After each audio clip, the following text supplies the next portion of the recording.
हर हर महादेव। आप सभी का मेरे YouTube चैनल पर हार्दिक स्वागत है। भगवान शिव आप सभी की रक्षा करें, आप सभी की मनोकामनाएं पूर्ण करें। सोम प्रदोष व्रत के दिन भगवान शिव का रुद्राभिषेक किया जाता है और श्रृंगार भी किया जाता है। इस दिन सच्चे मन से भोलेनाथ की पूजा करने से मनोवांछित फल की प्राप्ति होती है।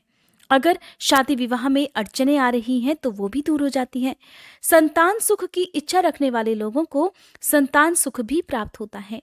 किसी विशेष मनोकामना की पूर्ति के लिए प्रदोष व्रत के दिन प्रदोष काल के समय पूजा करने के साथ ही भगवान शिव का दूध या फिर गंगा जल से अभिषेक करने के बाद फूलों की माला से श्रृंगार करना चाहिए।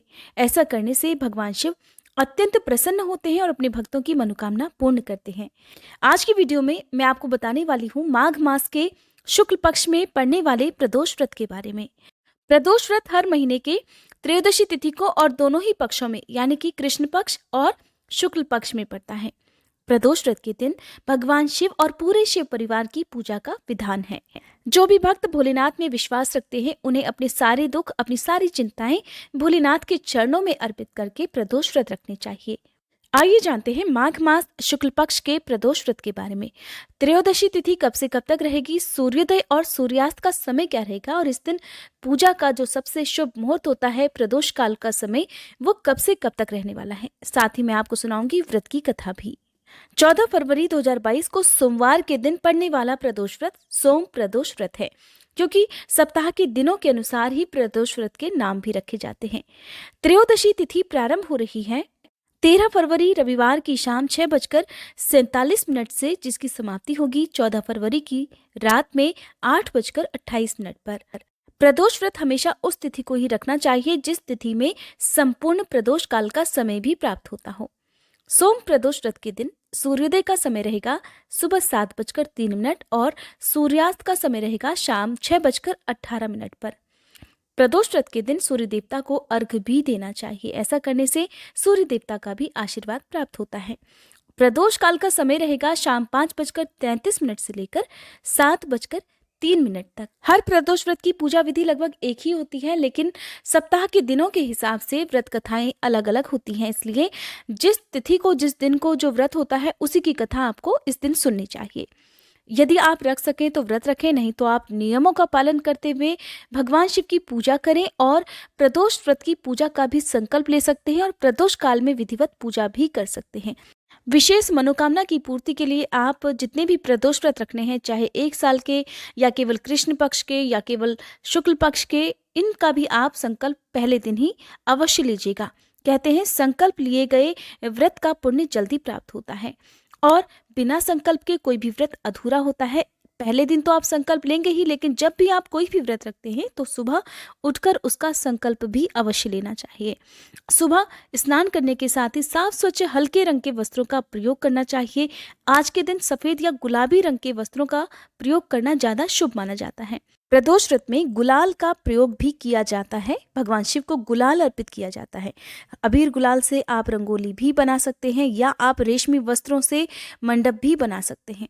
अगर आप ये सब नहीं कर सकते तो आप केवल साधारण तरीके से भी भगवान शिव की पूजा कर सकते हैं, क्योंकि भगवान शिव ही एकमात्र ऐसे भगवान हैं जो कि अपने भक्तों पर बड़ी आसानी से और बड़ी जल्दी प्रसन्न हो जाते हैं। पूजा करने के लिए तांबे के एक लोटे में आप सादा या फिर गंगा जल भर लें और उसके बाद भगवान शिव को अर्पित करें। ओम सर्व सिद्धि प्रदाय नमः इस मंत्र का 108 बार जप करें। साथ ही ओम नमः शिवाय मंत्र का जाप करते हुए भगवान शिव को फूल अर्पित करें, फल या मिठाई अर्पित करें, धूप दीपक जलाएं। शिव चालीसा का पाठ या महामृत्युंजय मंत्र का पाठ आप कर सकते हैं, जाप कर सकते हैं। व्रत की कथा पढ़ें या सुनें और फिर आरती करें। इसके साथ ही आप पूजा में हुई गलती के लिए भगवान से क्षमा याचना जरूर करें। शाम की पूजा आपको विशेष रूप से प्रदोष काल में कर लेनी चाहिए। प्रदोष काल का समय बीत जाने के बाद की गई पूजा का फल प्राप्त नहीं होता है। सुबह के समय हो सके तो विधि विधान से पूजा करें, नहीं तो आप साधारण तरीके से भी सुबह के समय पूजा कर सकते हैं। भगवान शिव को अखंडित चावल अर्पित करें और अखंडित चावल से बनी खीर का भोग लगाएं और उसी को प्रसाद रूप में ग्रहण करके आप अपना व्रत खोलें। किसी भी व्रत में अन्न या फिर नमक का सेवन नहीं किया जाता है। अगर आप ऐसा ना कर पाएं तो आप शुद्ध सात्विक भोजन भी ग्रहण कर सकते हैं। वैसे प्रदोष व्रत में केवल मीठा भोजन ही ग्रहण किया जाता है। आइए अब सुनते हैं सोम प्रदोष की व्रत कथा। पौराणिक कथा के अनुसार एक नगर में एक ब्राह्मणी रहती थी। उसके पति का स्वर्गवास हो गया था। उस ब्राह्मणी का केवल एक ही पुत्र था, लेकिन घर पर कोई भी कमाने वाला नहीं था, जिस कारण वह खुद ही अपने पुत्र के साथ भीख मांगने के लिए निकल पड़ती थी। दिन भर भिक्षा मांगने के बाद जो कुछ मिलता उसी से वह अपना और अपने पुत्र का पेट पालती थी। एक दिन ब्राह्मणी वापस घर लौट रही थी, तब रास्ते में उसे घायल अवस्था में एक लड़का कराहता हुआ मिला।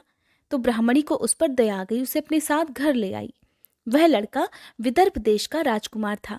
शत्रु सैनिकों ने उसके राज्य पर आक्रमण करके उसके पिता को बंदी बना लिया था और उनके राज्य पर अब नियंत्रण कर लिया था। इसलिए वह राजकुमार इधर उधर भटक रहा था। राजकुमार अब ब्राह्मण पुत्र के साथ ब्राह्मणी के घर पर ही रहने लगा। भिक्षा में जो कुछ भी मिलता उससे अब वे तीनों अपना जीवन यापन करने लगे थे। तभी एक दिन अंशुमति नाम की एक गंधर्व कन्या ने राजकुमार को देखा तो वह उस पर मोहित हो गई और अगले दिन अंशुमति अपने माता पिता को राजकुमार से मिलवाने के लिए लेकर आई। उन्हें भी राजकुमार पसंद आ गया। कुछ दिनों के बाद अंशुमति के माता पिता को भगवान शिव ने स्वप्न में आदेश दिया कि राजकुमार और अंशुमति का विवाह करा दिया जाए। उन्होंने वैसा ही किया। ब्राह्मणी प्रदोष व्रत रखा करती थी। इस व्रत के प्रभाव से गंधर्व राज की सेना की सहायता से राजकुमार ने विदर्भ से शत्रुओं को खदेड़ दिया और अपने पिता के राज्य को पुनः प्राप्त कर आनंद पूर्वक रहने लगा।